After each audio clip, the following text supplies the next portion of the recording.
పేరమ్మా? ఈశ్వరమ్మ. ఏమి ఆ బియ్యం పసుపును బియ్యం అది పెడతా పెట్టు చాలా రోజులైంది.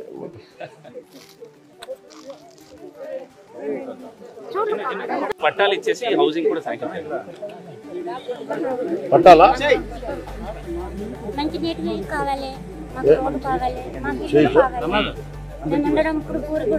సార్ మీరు చెప్పినారు కదమ్మా, నేను మాట్లాడి చేస్తాను. 2-3 సార్లు వస్తాను ఇక్కడికి వస్తాను 2-3 సార్లు. ఏదో ఒకసారి వచ్చి వెళ్ళిపోవడానికి కాకుండా ఒకసారి మళ్ళీ రోడ్లు వేసిన తర్వాత ఒకసారి మీ దగ్గరికి వచ్చి ఊళ్ళలోకి వస్తాను. ఒకసారి మీకు ముందే చెప్పి వస్తాను. మీకు ఒకసారి ఏమో కలెక్టర్ చెప్పండి, మన ఉన్న సార్లందరూ చెప్పండి, నేను ఫాలో వచ్చాను.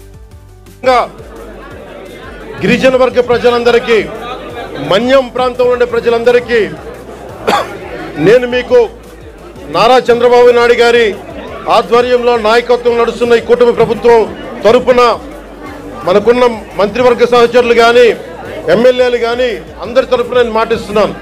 మీకోసం అహిర్నిశలో ఎండనక వాననక పనిచేయడానికి మేము సంసిద్ధంగా ఉన్నాం.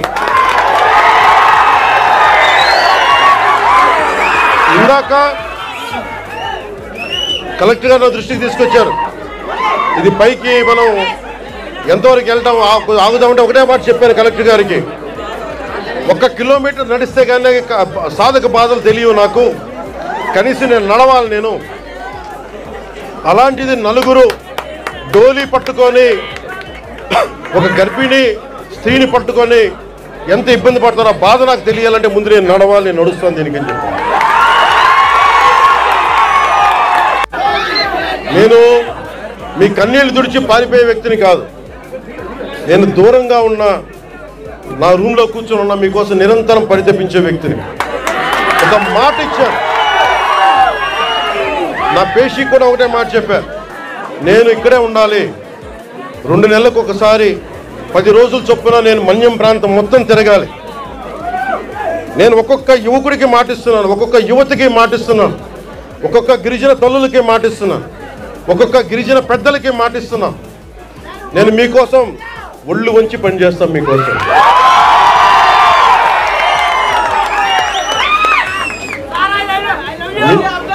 I love you too.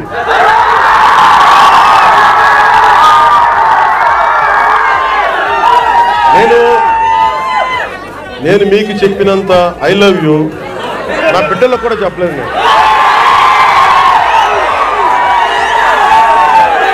మీరు చూపించే ప్రేమ పవన్ కళ్యాణ్కి అధికారం ఉన్నా లేకపోయినా